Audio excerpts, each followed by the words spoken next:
Doctor Samuel হ্যানিম্যানের তিনখানি অমর গ্রন্থ। একটা হচ্ছে মেটেরিয়া মেডিকা পিউরা, আরেকটি হচ্ছে ক্রনিক ডিজিজ, আরেকটি হচ্ছে অর্গানন অফ মেডিসিন। তা আপনারা জানেন যে অর্গানন অফ মেডিসিন হচ্ছে আমাদের এক কথা বলা যায় হোমিওপ্যাথির সংবিধান, অর্থাৎ হোমিওপ্যাথি চিকিৎসকরা কীভাবে ওষুধ প্রয়োগ করবেন এবং কীভাবে রিপিটেশন করবেন টোটাল বিষয়ে ব্যাখ্যা দেওয়া আছে। অর্থাৎ আমরা বলতে পারি হোমিওপ্যাথির গাইড বুক। তা হোমিওপ্যাথিক গাইড বুক হচ্ছে অর্গানন অফ মেডিসিন। আর হ্যানিম্যান যেটা আবিষ্কার করেছেন সেটা হচ্ছে ক্রনিক ডিজিজের কারণটা কি, পুরাতন রোগ যেটা বলা হচ্ছে সেই রোগের কারণটা কি।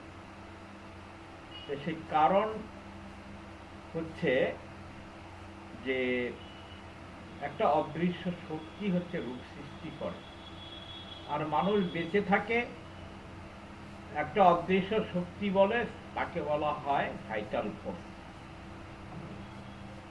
তা এবার হচ্ছে হ্যানিম্যান যেটা আবিষ্কার করেছেন সেটা হচ্ছে সময়তে, যাকে বাংলায় বলা হয় সদৃশ বিধান, ইংরেজিতে যাকে বলা হয় ডিজিজ কিউর দ্য ডিজিজ, সিমিলা সিমিলেবাস কিউরেন্টা। তা আমরা জানি যে পৃথিবীর ইতিহাসে যে কার্ল মার্কস একটা তত্ত্ব আবিষ্কার করেছিলেন একটি বই লিখে, সেই বইটা নাম হচ্ছে ডাস ক্যাপিটাল। সেই ডাস ক্যাপিটালের যে তত্ত্ব সেটাকে বলা হয় মার্ক্সবাদ। আর এই মার্ক্সবাদের প্রয়োগ যিনি করেছিলেন রাশিয়া লেনিন। তা এই যে সময়তে এইটা কিন্তু এই আবিষ্কারটা কিন্তু স্যামুয়েল হ্যানিম্যানের নয়। এই আবিষ্কারটা হচ্ছে ভারতবর্ষের হাজার হাজার বছর আগে আর্য ঋষিরা একটা চিকিৎসা পদ্ধতি আবিষ্কার করেছিলেন, তার নাম হচ্ছে আয়ুর্বেদ। তা আয়ুর্বেদ গ্রন্থে কিন্তু প্রথম বলা হয় সময়তে, যার অর্থ দাঁড়ায় ডিজিজ কিউর দ্য ডিজিজ। এবার হ্যানিম্যানের যে আবিষ্কার, সেই আবিষ্কারটা হচ্ছে তার বাস্তব প্রয়োগটা সময়তে, যেটা আমি একটা উদাহরণ হিসেবে বললাম। কার্ল মার্কস একটা দর্শন ছিল, সেটাকে বলা হয় মার্ক্সবাদ। অর্থাৎ যেই পুস্তকটা তিনি রচনা করেছিলেন সেটার নাম হচ্ছে ডাস ক্যাপিটাল। এই ডাস ক্যাপিটালকে অ্যাপ্লাইড যেটা প্রয়োগ করেছিলেন সেটা হচ্ছে লেনিন। আর সময়তে যেটা আবিষ্কার হয়েছে সৃষ্টির প্রথম থেকেই হাজার হাজার বছর আগে আয়ুর্বেদরা, তার বাস্তব প্রয়োগটা স্যামুয়েল হ্যানিম্যান করেছে। স্যামুয়েল হ্যানিম্যান সেই দর্শনকে ফলো করে ডিজিজ কিউর দ্য ডিজিজ, সিমিলা সিমিলেবাস কিউরেন্টা। তা এখন আমরা যেটা লক্ষ্য করি সেটা হচ্ছে হোমিওপ্যাথি সিস্টেম ছাড়া পৃথিবীর যতগুলো সিস্টেম আছে, চিকিৎসা পদ্ধতি আছে, প্রত্যেককেই কিন্তু ডিজিজ ডায়াগনোসিস করে।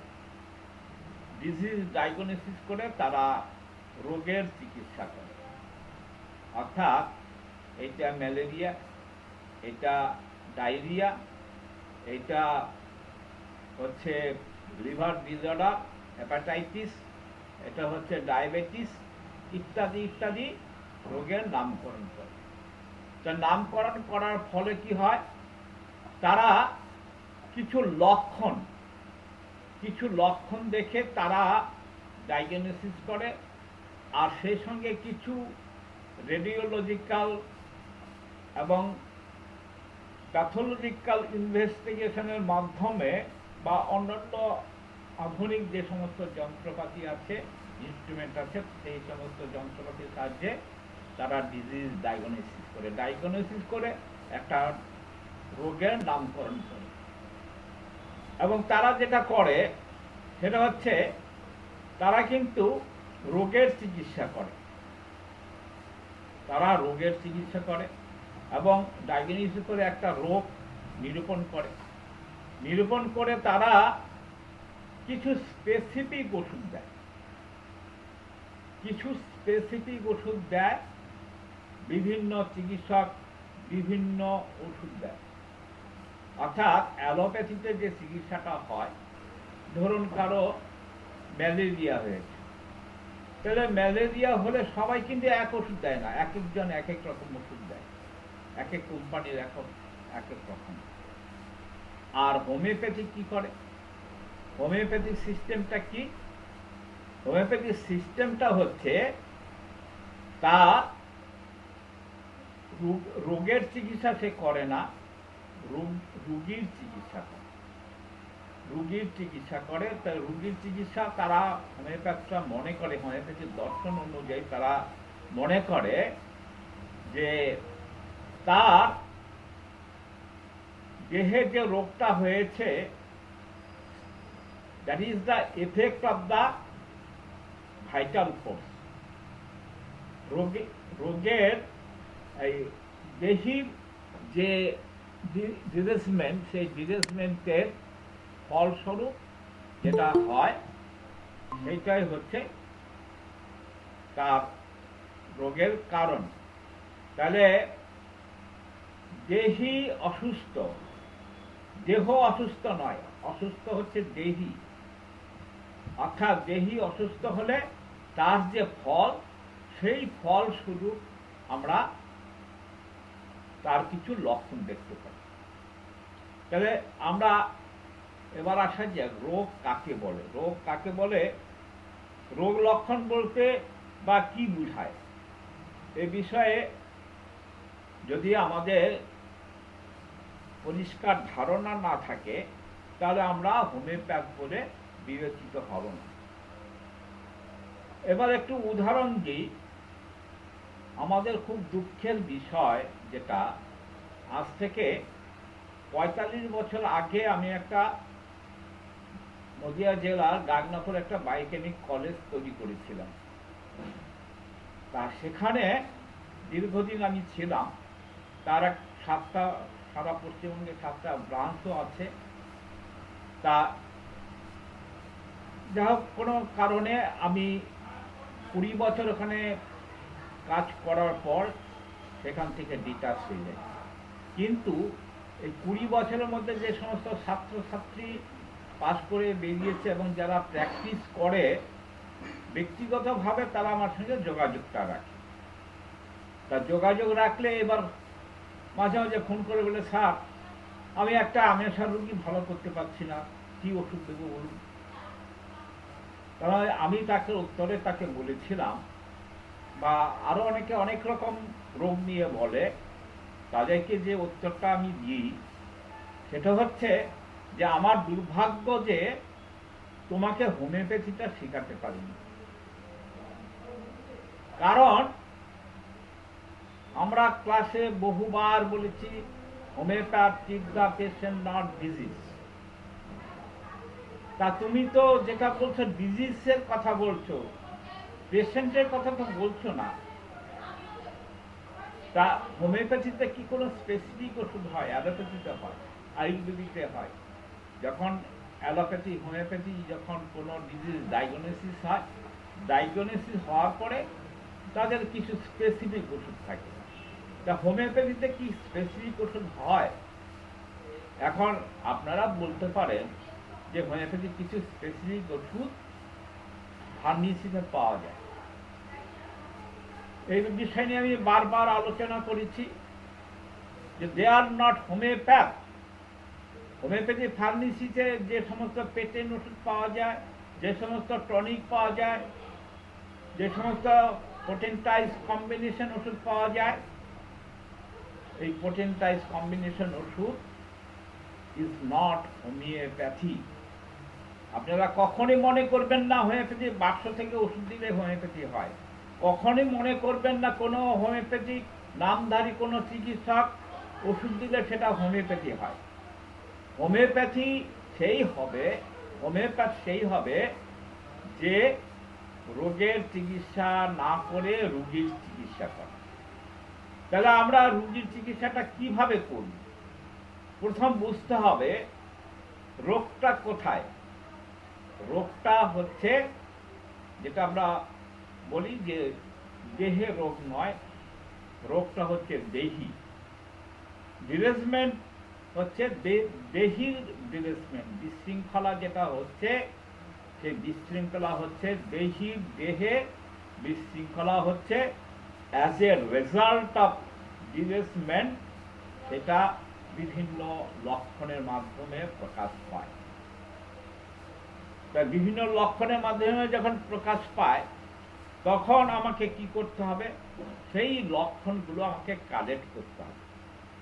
আমরা উদাহরণ হিসাবে বলতে পারি, ধরুন একজনের একটা জ্বর হলো, জ্বর হওয়ার পরে হাঁচি হলো, নাক দিয়ে জল পড়লো, কিংবা ঘন ঘন জল পিপাসা লাগলো, তাহলে সেখানে আমরা বললাম যে এটা এক ধরনের ফ্লু বা সর্দি কাশি ইত্যাদি। কিংবা অসংখ্যবার পায়খানায় গেল, লুজ মোশন হলো,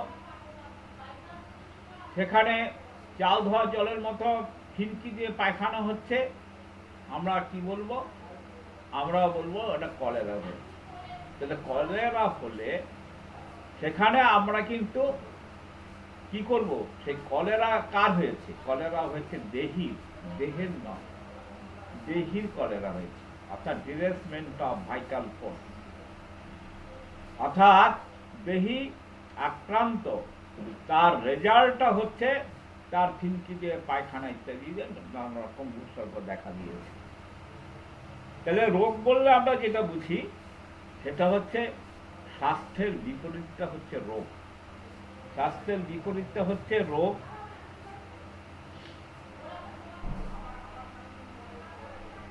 অর্থাৎ রোগ অর্থে যেটা আমরা বুঝি সেটা হচ্ছে জীবনী শক্তির মধ্যে একটা বিশৃঙ্খলা তৈরি হয়েছে, এবং সেই বিশৃঙ্খলার জন্য বা তারই ফলস্বরূপ রোগীর জ্বর হতে পারে, নিউমোনিয়া হতে পারে, ব্রঙ্কাইটিস হতে পারে, এই সমস্তগুলো হতে পারে। তা জীবনী শক্তির বিশৃঙ্খলার ফলত সেগুলো রোগ নয়। আমাদের ভাষায় ওটা অ্যালোপ্যাথের ভাষায় রোগ, আমাদের ভাষায় এটা রোগ নয়।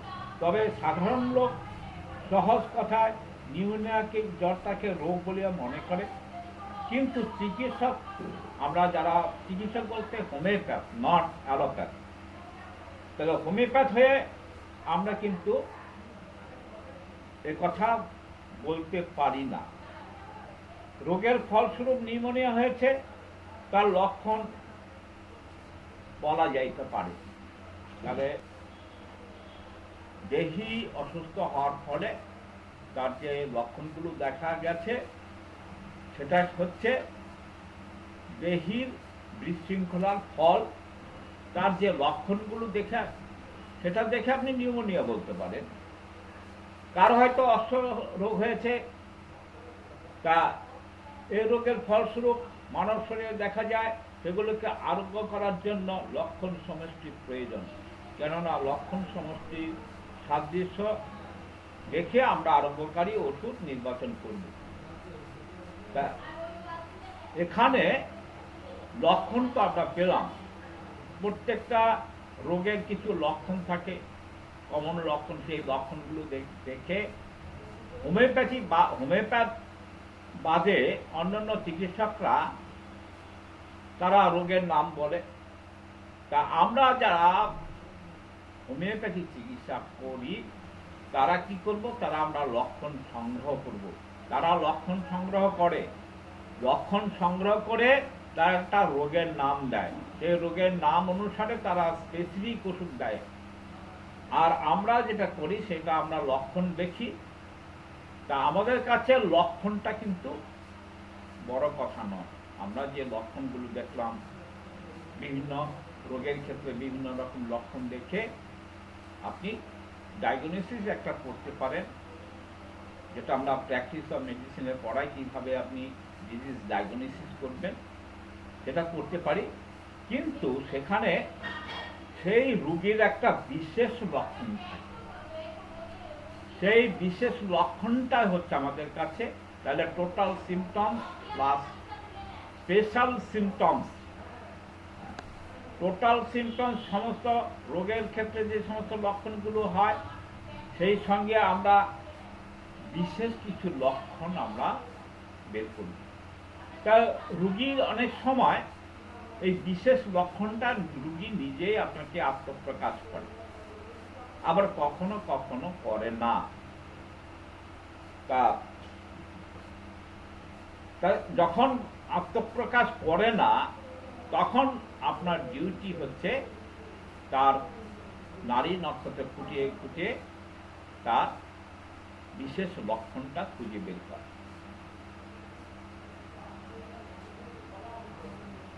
প্রত্যেক জনেরই গা হাত পা মানে গাত্রের তাপ থাকবে,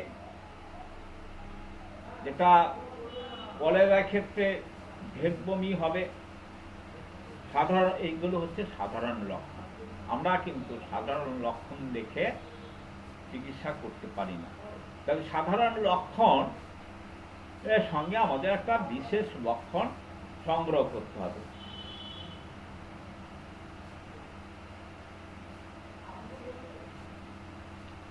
রোগী ব্যতীত বিশেষ লক্ষণ পাওয়া যায় না, অতএব নির্বাচনও হবে না। যতক্ষণ পর্যন্ত আমরা বিশেষ লক্ষণটা না পাবো ততক্ষণ পর্যন্ত ওষুধ নির্বাচন হবে না।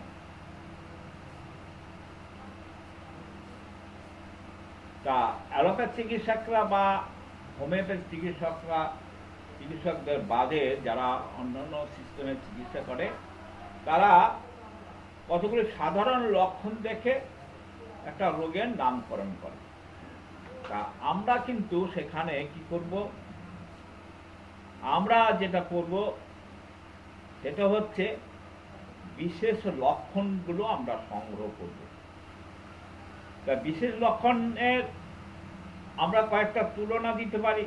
কোনো রোগী তার রোগের সাধারণ লক্ষণ ব্যতীত যেগুলো তার ব্যক্তিত্বের নির্দেশ করে, অর্থাৎ রোগ হয়েছে, রোগ হলে তার কিছু লক্ষণ আসবে, সেগুলো সাধারণ লক্ষণ, কিন্তু সেই রোগী তার ব্যক্তিত্বের মাধ্যমে কিছু বিশেষ নির্দেশ করে। যেমন ধরুন, উদাহরণ হিসেবে বলা যায়, একটা মহিলা পেশেন্ট আপনার চেম্বারে এলো, চেম্বারে এসে তার রোগ বর্ণনা করতে করতে মাঝে মাঝে সে কান্না করছে। তাহলে এই যে সমস্ত রোগের লক্ষণগুলো বলেছিল সেগুলো হচ্ছে সাধারণ লক্ষণ। আর এই যে কথা বলতে বলতে যা তার মধ্যে যে একটা উইপিং টেন্ডেন্সি, এই উইপিং টেন্ডেন্সিটা তার একটা বিশেষ লক্ষণ। এই উইপিং টেন্ডেন্সির সাথে সাথে তার একটা দেখা যায়, সেটা হচ্ছে তার চেঞ্জেবল মুড। আর একটা জিনিস দেখা যায়, সেখানেও কিছু বিশেষ লক্ষণ পাওয়া যায়। আপনি তাকে জিজ্ঞাসাবাদের মাধ্যমে যেটা জানতে পারেন, দেখা গেল তার যে পায়খানাগুলো হয়, সকালে একরকম পায়খানা হলো, তার রং একরকম, দুপুরে করলো তার রং অন্যরকম, বিকালে যেটা করলো তার মানে কোয়ালিটি, কোয়ান্টিটি, স্মেল সমস্ত কিছু চেঞ্জেবল। তাহলে আমরা বিশেষ লক্ষণটা কি পেলাম? বিশেষ লক্ষণটা পেলাম তার মধ্যে একটা উইপিং টেন্ডেন্সি, চেঞ্জেবল মুড, এই সমস্ত পেলাম। তাহলে এই সমস্ত বিশেষ লক্ষণ দেখে আমরা কি করব, আমরা সেখানে আমাদের কিছু কিছু চেঞ্জেবল মুড, এই সমস্ত লক্ষণ আছে, মানসিক লক্ষণ আছে, মেডিকেল। সেখানে আমরা টোটালিটি যেমন দেখছি সেই সঙ্গে বিশেষ লক্ষণটার উপরে গুরুত্ব দিয়ে সেখানে সম্ভাব্য মেডিসিন, আমি স্পেসিফিক বলছি না, যে কটা লক্ষণ বললাম সেই লক্ষণটার মধ্যে সম্ভাব্য মেডিসিন হচ্ছে পালসেটিভা হতে পারে।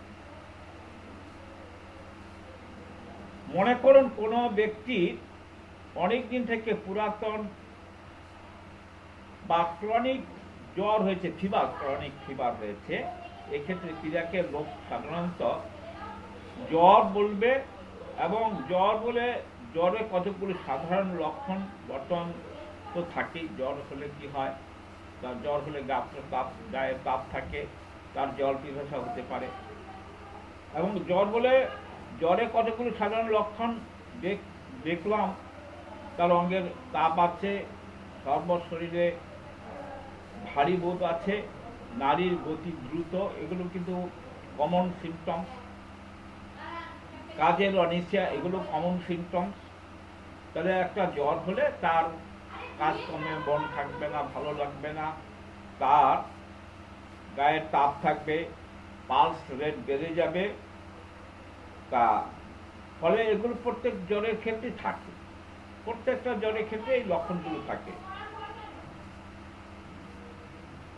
এখন আমরা চিকিৎসা করতে গেলে কি করব, রোগীকে জিজ্ঞাসাবাদ দ্বারা তার ব্যক্তিগত লক্ষণ আমরা পেতে পারি বিভিন্ন রকম। আমরা যার জন্য কেস টেকিংটা হচ্ছে, যেটা আমাদের অনেকবার বলা হয়েছে, ভিডিও করা হয়েছে, যে হোমিওপ্যাথি চিকিৎসার সাফল্যের চাবিকাঠিটা হচ্ছে কেস টেকিং, রুগী লিপি তৈরি করা।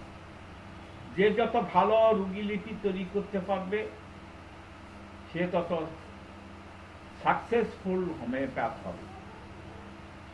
এই আর্টটা কিন্তু কোনো স্কুল কলেজে শেখানো হয় না। স্কুল কলেজে যেটা শেখানো হয়, একটা ফরম্যাট দেওয়া হয়, অর্থাৎ একটা পদ্ধতি বলে দেওয়া হয় যে এইভাবে কেস টেকিংটা করতে হবে। কিন্তু আপনার অভিজ্ঞতার মধ্যে দিয়ে আপনাকে কেস টেকিংটা আয়ত্ত করতে হবে।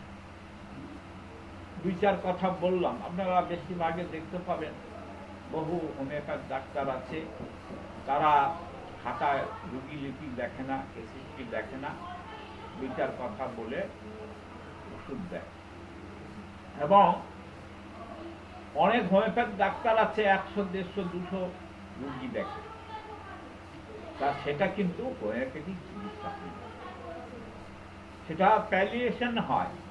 আমি নিজেও 200-300 রুগী দেখেছি যখন আমি গভর্নমেন্ট সার্ভিস করতাম তখন। আর এমন একটা অবস্থায় হলো যে আমার কম্পাউন্ডার ছিল, সে মারা যাওয়ার পরে আমাকে একাই ডাক্তার, একাই কম্পাউন্ডার হিসাবে কাজ করতে হতো। তা সেখানে ভাবুন যে আমি কিন্তু সেখানে ফাঁকি দিয়েছি, অর্থাৎ পিওরলি হোমিওপ্যাথি করতে পারিনি, সেটা ওই অ্যালোপ্যাথির মতো চিকিৎসা করতে হয়েছে।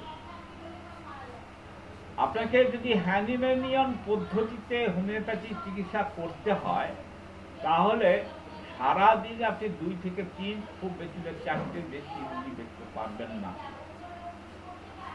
তা সুতরাং ওই প্যালিয়েশন চিকিৎসা যারা করে তারা অসংখ্য রুগী দেখে, আর যারা হ্যানিম্যানীয় পদ্ধতিতে চিকিৎসা করে তারা সারাদিনে 2-4টে বেশি রুগী দেখে না। তা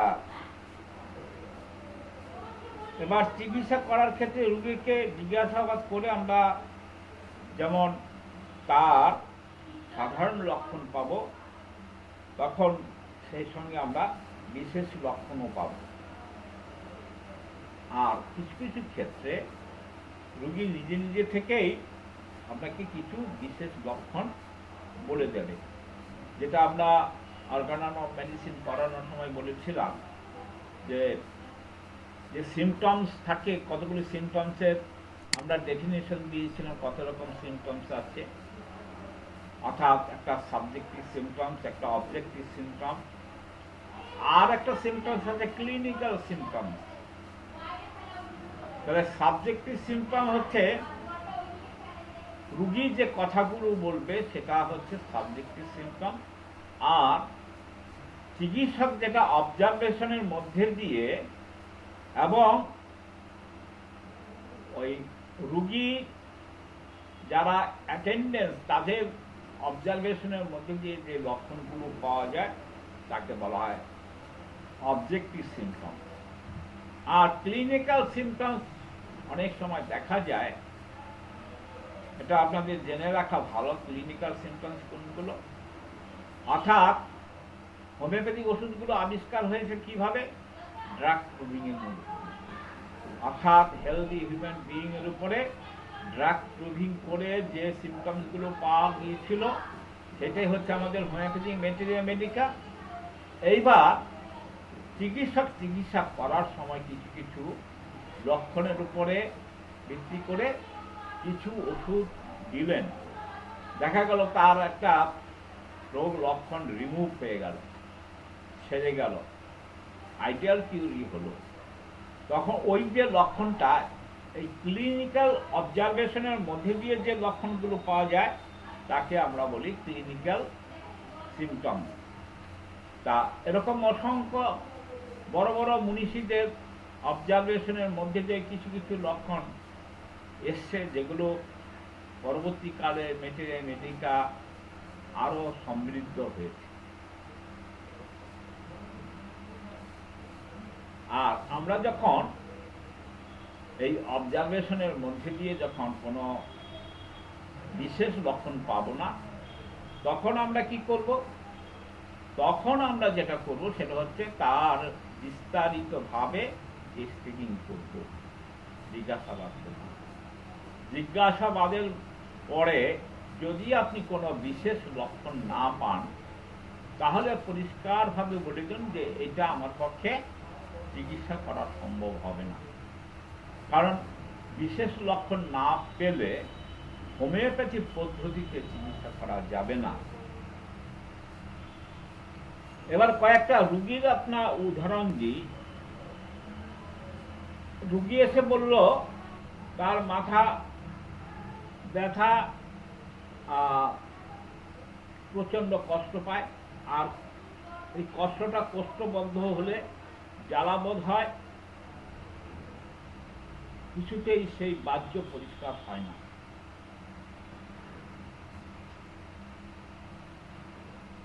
তা এই লক্ষণগুলো পেলে আপনার কাছে কিন্তু পরিষ্কার হলো না, তখন আপনি কি করবেন?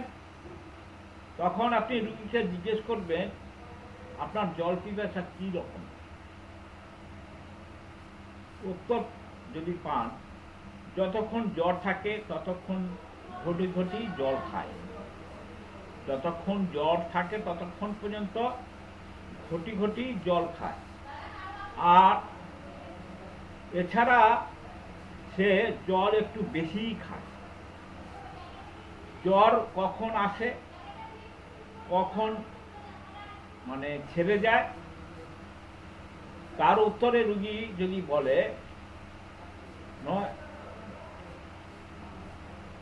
সকাল 9টা-10টার সময় জ্বর আসে, আর বিকেলে বা সন্ধ্যায় জ্বরটা মানে কমে যায়,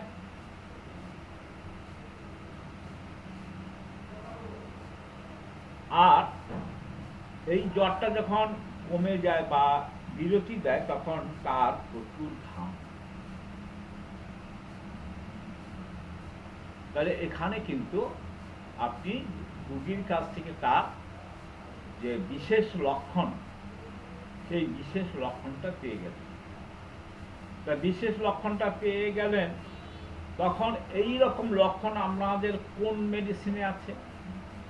আমাদের হোমিওপ্যাথিক নেট্রাম মিউরের মধ্যে এই লক্ষণটা আছে। তাহলে আমরা এখানে জ্বরের ক্ষেত্রে আমরা এই রোগীর ক্ষেত্রে নেট্রাম মিউর করি, আর যারা স্পেসিফিক ওষুধ ব্যবহার করে তারা তো জ্বরের কি কি ওষুধ দেখবে, তারা রেপার্টরি দেখবে জ্বরের জন্য কি কি ওষুধ আছে,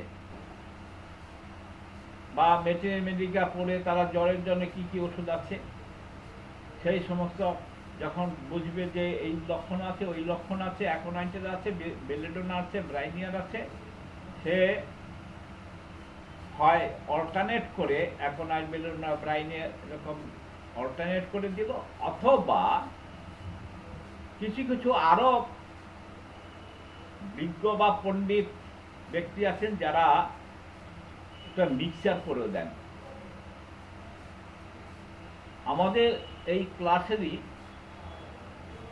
মানে এক ছাত্র এসে আমাকে একদিন বলে যে আমি এই পোটেন্টাইজ 30-200 এই সমস্ত পোটেন্টাইজ মেডিসিনগুলো মিক্সচার করে খুব ভালো ফল। তা সে জানে না যে সে কত বড় সর্বনাশটা করেছে। আমরা বলেছিলাম, এর আগেও ক্লাসে আমরা বলেছি যে রোগ হোমিওপ্যাথি পদ্ধতিতে রোগ আরম্ভ হয় কিভাবে, অর্থাৎ সেন্টার টু পেরিফেরি রোগের আক্রমণটা যেমন সেন্টার থেকে পেরিফেরির দিকে যায়, তেমনি আরোগ্যটাও কিন্তু সেন্টার টু পেরিফেরিতে আসে। আর সেটা সিমিলার পদ্ধতিতে যখন হয় তখন সেটা হয় আইডিয়াল কিওর। এবার এই কম্বিনেশন ওষুধের মধ্যে কি হয়? কম্বিনেশন ওষুধের যেটা হয়, আমরা জানি every drug has disease producing power. তাহলে একটা রোগে সেন্টার টু পেরিফেরি হলো, আরেকটা কি হলো, সেখানে আবার পেরিফেরি টু সেন্টারে চলে গেল। তাহলে একটা খিচুড়ি পাকিয়ে গেল। আমরা বিভিন্ন সময় আলোচনার মধ্যে বলেছি যে ক্যান্সার রোগও যদি ভালো হয়, এই হোমিওপ্যাথিক ড্রাগ ডিজিজ কিন্তু কোনোদিন ভালো হবে না। অর্থাৎ সে একটা মিশ্রপ্যাথি করে জটিল রুগীকে জটিল থেকে জটিল অবস্থায় নিয়ে এলো। আমরা এক্ষেত্রে আরেকটি উদাহরণ দিই।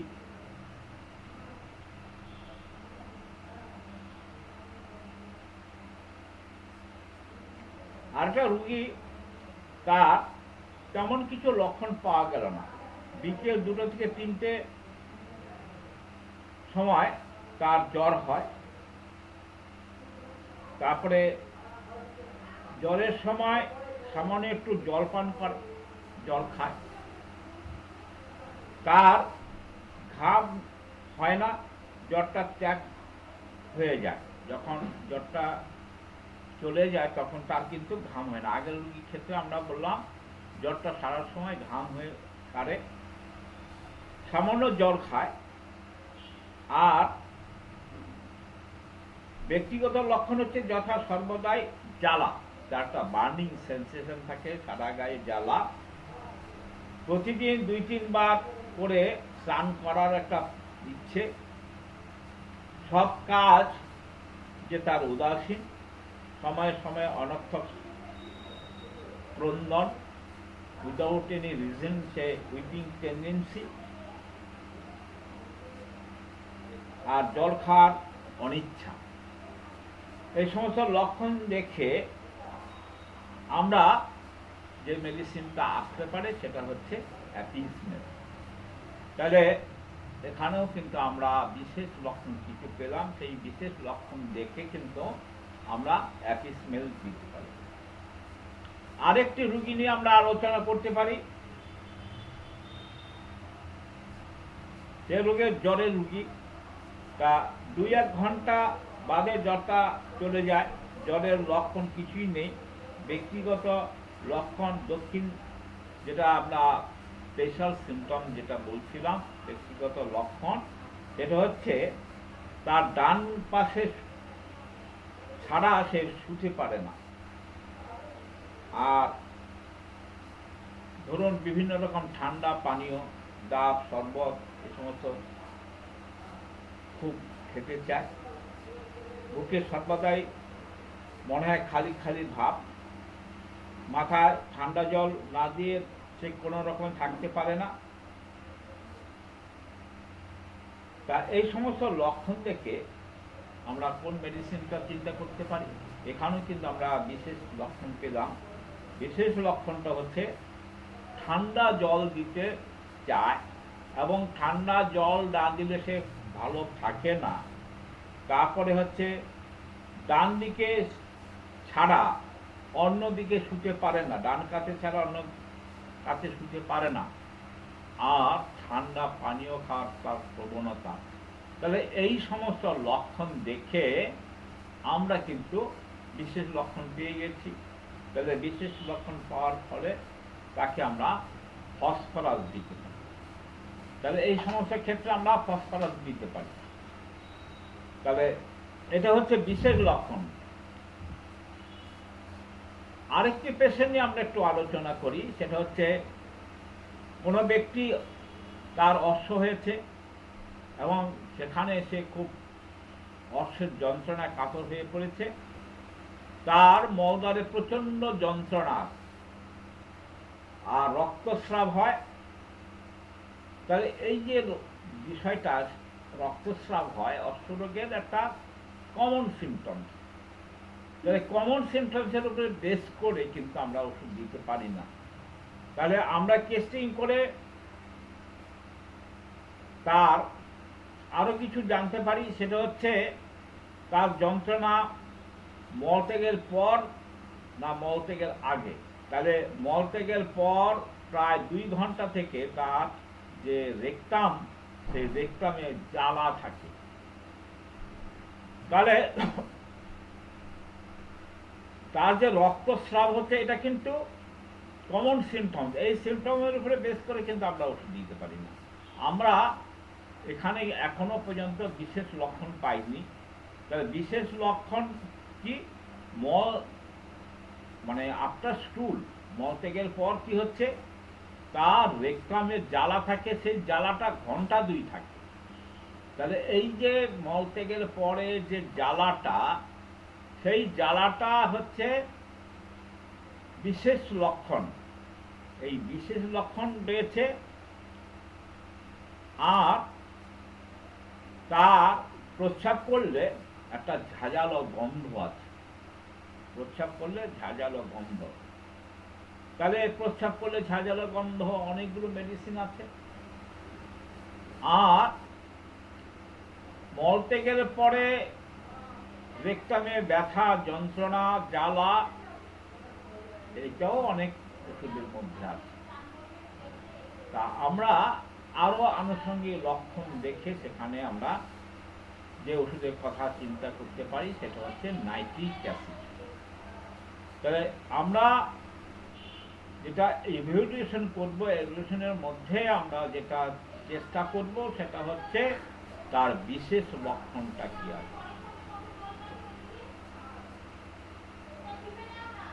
তা আমরা তাহলে কি বুঝলাম এই আলোচনা থেকে? যেটা বুঝলাম সেটা হচ্ছে হোমিওপ্যাথিক চিকিৎসার যেটা আমরা করি সেটা হচ্ছে দেহের চিকিৎসা করি না। অ্যালোপ্যাথরা দেহের চিকিৎসা করে, আমরা যেটা করি সেটা হচ্ছে দেহির চিকিৎসা করি। অর্থাৎ এটা বারবার বুঝতে হবে, যেটা আমি শুরুতে যেটা বলেছিলাম, যে কেউ 15 বছর, 20 বছর, কেউ 30 বছর প্র্যাকটিস করছে, কেউ কেউ 40 বছর প্র্যাকটিস করছে, করে এই রোগের কি ওষুধ হবে, ওই রোগের কি ওষুধ হবে। তা যারা এই রোগের কি ওষুধ হবে, ওই রোগের কি ওষুধ হবে, তারা চাইছে যেটা সেটা হচ্ছে হোমিওপ্যাথিতে স্পেসিফিক চিকিৎসা করতে, হোমিওপ্যাথিক স্পেসিফিক ওষুধ দিতে। তা হোমিওপ্যাথিতে স্পেসিফিক কোনো ওষুধ হয় না। হোমিওপ্যাথিতে চিকিৎসাটা হয়, অর্থাৎ সিমটমস বেসিসে চিকিৎসাটা হয়। আর যেটা আমরা বলেছিলাম সেটা হচ্ছে রোগটা হচ্ছে তার, আমরা রোগ বলতে যেটা বুঝি সেটা দেহির ডিরেজমেন্ট, অর্থাৎ তার একটা ইন্টারনাল ডিরেজমেন্ট। কার ডিরেজমেন্ট? সেই ডিরেজমেন্টটা হচ্ছে দেহি, যাকে আমরা জানি ভাইটাল ফোর্স। তাহলে রোগ হলে তার কিছু বহিঃপ্রকাশ ঘটে, তার কিছু আউটওয়ার্ড ম্যানিফেস্টেশন হয়। এই আউটওয়ার্ড ম্যানিফেস্টেশনটা দেখে অ্যালোপ্যাথরা যেটা করে সেটা হচ্ছে বিভিন্ন ডায়াগনোসিস আর সিমটম দেখে তারা একটা রোগের নাম করে। আর হোমিওপ্যাথ যারা পিওর হোমিওপ্যাথ তারা কি করে, তারাও সেই ডিজিজের মতো লক্ষণ দেখে ভাবলো যে একটা রোগ হয়েছে, কিন্তু সেই রোগটা কিন্তু দেহের হয়নি, দেহি হয়েছে। সুতরাং তার লক্ষ্যটা হবে দেহিকে সুস্থ করা। তার দেহিকে সুস্থ করতে গেলে যেটা হবে তাতে তাকে তার ব্যক্তি স্বাতন্ত্রীকরণ করতে হবে। আর ব্যক্তি স্বাতন্ত্রিক করার সময় সে তার ব্যক্তিত্বের কিছু বিশেষ লক্ষণ পাবে। অর্থাৎ রোগীর তার ব্যক্তিত্বের কিছু বিশেষ লক্ষণ পাবে, সেই বিশেষ লক্ষণটা উপর বেস করে সে সিমিলার পদ্ধতিতে কি ওষুধ দেবে। Single medicine, only one medicine, single medicine single dose, single medicine single dose. হোমিওপ্যাথির মূল কথা হচ্ছে হোমিওপ্যাথ তাকেই বলা যাবে যে সদৃশ বিধান মতে চিকিৎসাটা করে।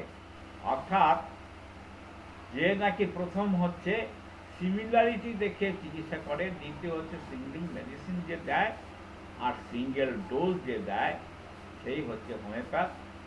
আর এবারে যারা ওই মিশ্রপ্যাথি করে, আপনারা মনে করবেন না যে হোমিওপ্যাথি বাক্স থেকে ওষুধ দিলেই সেই ডাক্তারবাবু হোমিওপ্যাথ হলো, এটা কখনই নয়।